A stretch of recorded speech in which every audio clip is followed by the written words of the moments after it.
mu birowoozo to one day, one time, once in a memorial, this will be me.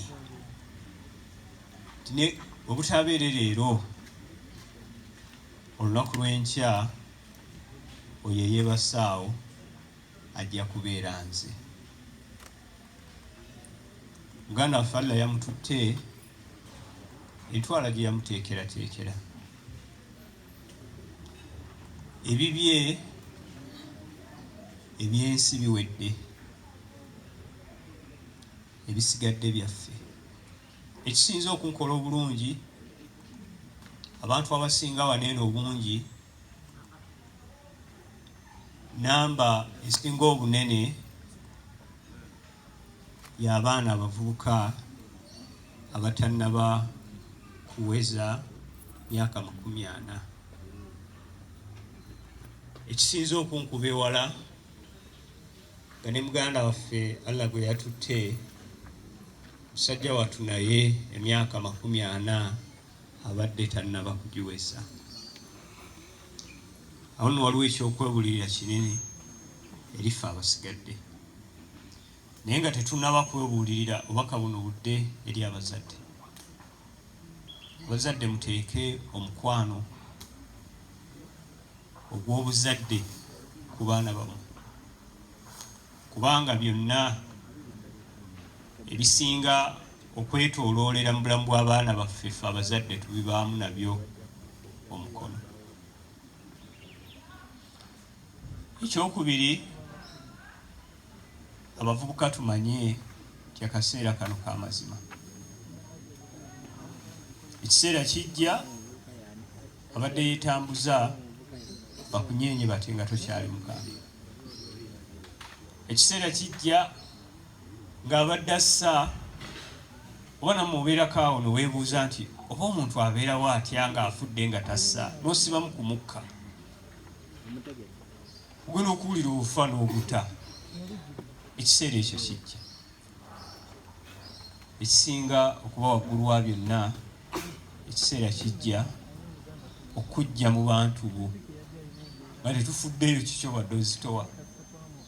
Obadde serebu tobadde, kano akaseera tekalina serebu n'atali. Kano akaseera Katonda ke yaleetedde muganda waffe ono mugwa musaasi, tekamanyi serebu, tekamanyi alina ssente, tekamanyi oli muyimbi, tekamanyi oli mu gavumenti, tekamanyi kamanyi ekigambo kimu kikyokulembeza nga tonnaba kujja mu bulamu.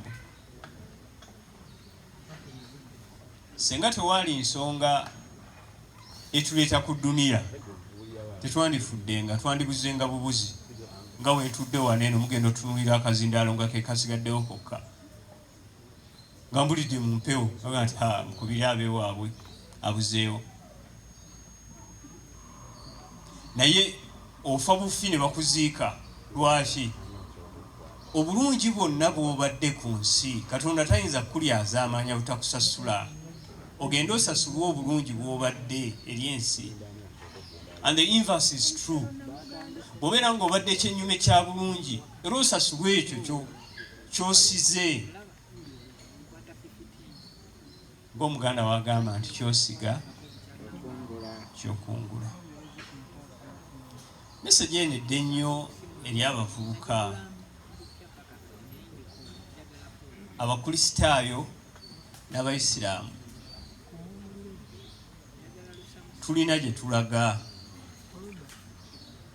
Ate etime eya safaari teri wala, tugenda bweru. Kuno muganda waffe Hassan leero asula bweru, ayagala teyagala leero asula bweru, tugenda mu bitooke.